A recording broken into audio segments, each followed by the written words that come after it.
people, this shirt that I have on right now, I don't know how big I am or large, but I wear my collar, my neck size is 16 and a half to 17. My chest is something like what's called 42, some of that area around me, like those. See, I keep changing on, no, just follow me. Extra large. Now this is supposed to be a large shirt. That's why I just got it. I think I just want to say something about it.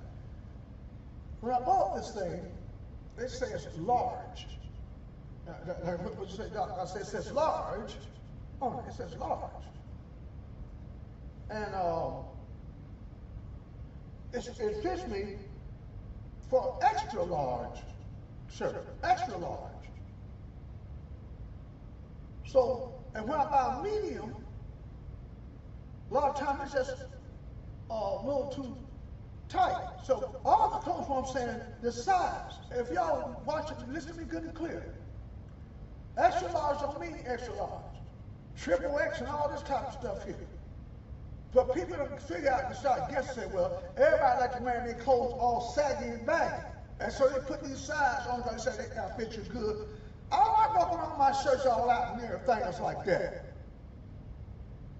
But that's what, I mean, there's nothing wrong with it, but that's not me. I'm old school. But when it comes down to, if the thing says 16 and a half in my neck, hey man, I'm 48 regular, 42, whatever, I don't know, because I got broad shoulders. But anyway, that's what I want. That's why I have to get my clothes, so excuse me folks, that's why I have to get my clothes tailor-made. Because I want my clothes to fit me the way I want. If I'm paying my money, and for clothes, for suits that's supposed to last me for 10 years, then I want a suit that's gonna last me, that's fact, because I ain't gonna be buying no clothes every other day and all this stuff right here. And when I buy me a t-shirt or something like that, I want me a t-shirt, amen, that you put one string and the whole sleeve fall off. I don't want that stuff there. When I wear my pajamas and stuff like that, when I do put them on, I want cotton. Cotton. Egyptian cotton. Now something been mixed in with polyester. Polyester make me itch. I'm allergic to. Don't say it. You'll cut your bad shirt off. I'm not allergic to really anything. I mean, not even poison ivy and none of that stuff. But when it comes down to clothes and stuff like that, if I want to pay for something, let me ask you a question. You go there and you trying to buy yourself a Cadillac, right? And the guy trying to sell you a Volkswagen. Oh, you got the money. So he said, look, man, hold on. Why can't I have this?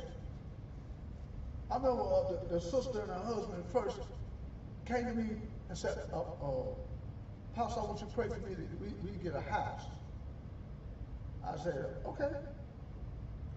And I told them, and so they prayed, they paid their tithes, they offered and everything else. I said, I'm going to tell you something now.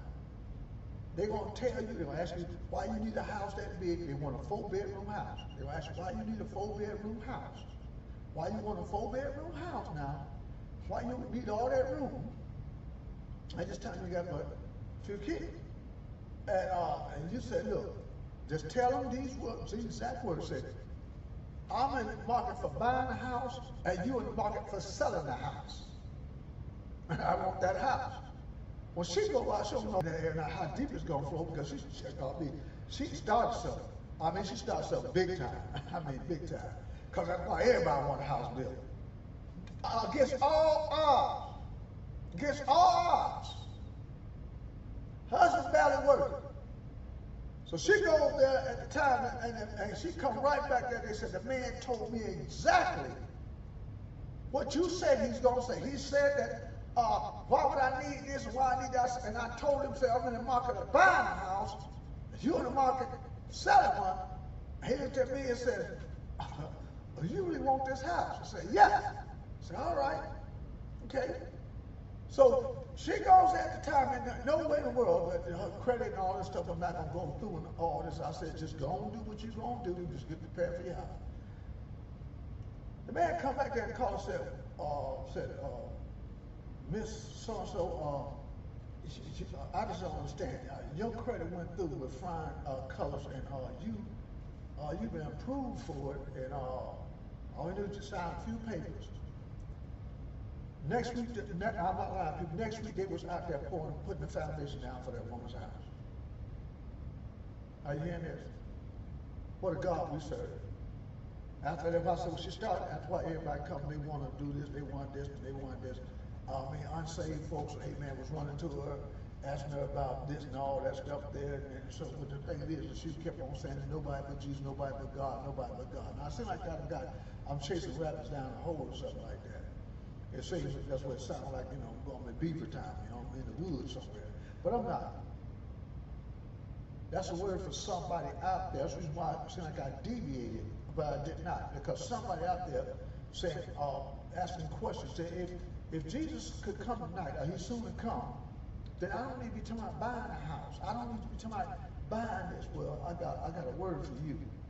Amen. I got a serious word for you. That's my point. Because a lot of y'all out there thinking ain't no sense in continue on living if Jesus coming back.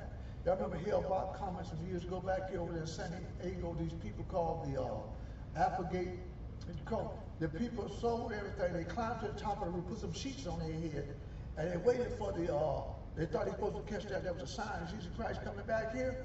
And they went up there, got on top, and it didn't come, so they went out and, shall I say, they counseled themselves, went out, I said, man, this is what I'm saying. So I'm not telling you people to stop living. I'm not telling you nothing. But I'm just saying what's getting ready to hit and it's happening just like God said. So the point was, I told everybody what was going to happen with this thing here. It's called strategy. You tell your enemy you're going one way, I ain't going no way. If I know somebody's trying to buy time enough to try to blow me off the map, then I'll make it look like I'm passive. I'll make it look like, okay, like I'm buying time. So I say, that's okay. Well, we're not going to make a serious decision for 2 weeks. And since they know you're a person of your word, they're going to fall for it. And then all of a sudden, you're bombing the daylights out of them. They said, we didn't see it coming. I know you didn't see it coming. So you got to know how to say it. Say, every time the hunter gets captured by his game, oh yeah. Anytime the hunter gets captured by his game, see, the prey turns to the predator. That's the Bible says in the 5th chapter of the book of 1 Peter, that Satan walks about a roaring lion.